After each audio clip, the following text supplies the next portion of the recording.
नमस्कार. जय श्रीराम, जय श्री गुरुदेव दत्त. मी जान्हवी आणि माझ्या चॅनलमध्ये परत एकदा सगळ्यांचं खूप स्वागत. आत्ता सध्या सुरू आहे अधिक मास आणि अधिक मास म्हटला की त्याला अनन्यसाधारण महत्त्व आहे. अधिक मासाला पुरुषोत्तम मास असं सुद्धा म्हटलं जातं आणि या अधिक मासामध्ये लोक आवर्जून व्रत, वैकल्ये, पोथ्यांचं पठण करतात. कारण असं म्हणतात की तुम्ही जे काही व्रत, वैकल्ये या महिन्यामध्ये कराल त्याचं तुम्हाला दुपटीने पुण्य मिळतं. तर असा हा अधिक मास आहे. याच्यामध्ये गुरुचरित्रातील निवडक अध्याय तुम्ही वाचू शकता. त्याचा तुम्हाला खूप लाभ होऊ शकतो.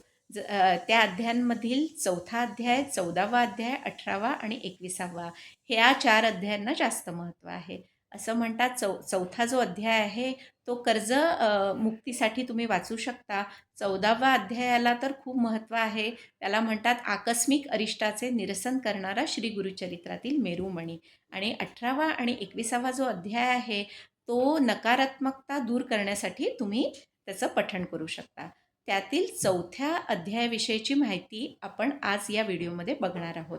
जो 4था अध्याय आहे तो प्रामुख्याने दत्तोत्रयांच्या जन्माविषयीचा आहे आणि या अध्यायाची सुरुवात सृष्टीची निर्मिती कशी झाली याने होते. यामध्ये त्यांनी सांगितलेलं आहे की सृष्टीची निर्मिती होण्यापूर्वी सगळीकडे जलमय वातावरण होतं आणि मग ब्रह्मदेवांची निर्मिती झाली आणि मग सृष्टीची निर्मिती झाली.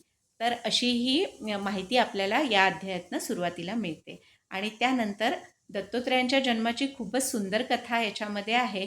यामध्ये आपल्याला अनुसूयेचं पतिव्रत्य दिसतं की अनुसूया ही अत्री ऋषींची पत्नी होती आणि ती खूप मोठी पतिव्रता होती.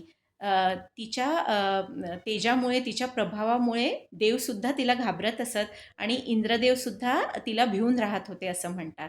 आणि अशा या अनुसूयेची भक्ती ची परीक्षा घेण्याकरता ब्रह्मा विष्णू महेश आले.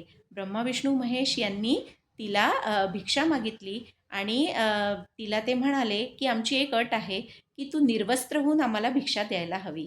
तेव्हा अनुसूयेने त्या तिघांचंही रूपांतर बालकांमध्ये केलं आणि बालक ते झाले आणि मग तिने त्यांना भिक्षा दिली. अशी ही सुंदर गोष्ट आहे आणि ते तिघं बालक झाल्यामुळे ती त्यांची माता झाली आणि त्यानंतर अत्री ऋषींच्या विनंतीवरून त्या तिन्ही बालकांचं एक रूप तयार झालं आणि दत्तोत्रयांचा जन्म झाला.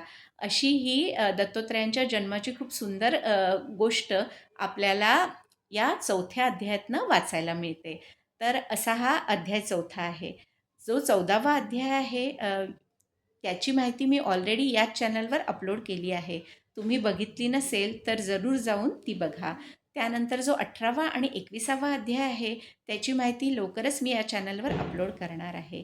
तर अशी ही गुरुचरित्रातील 4थ्या अध्यायाची थोडक्यात माहिती. आजच्या व्हिडिओमध्ये इतकंच. नवीन व्हिडिओत लवकरच भेटूया. तोपर्यंत माझ्या चॅनलला शेअर, लाईक आणि सबस्क्राईब करायला विसरू नका.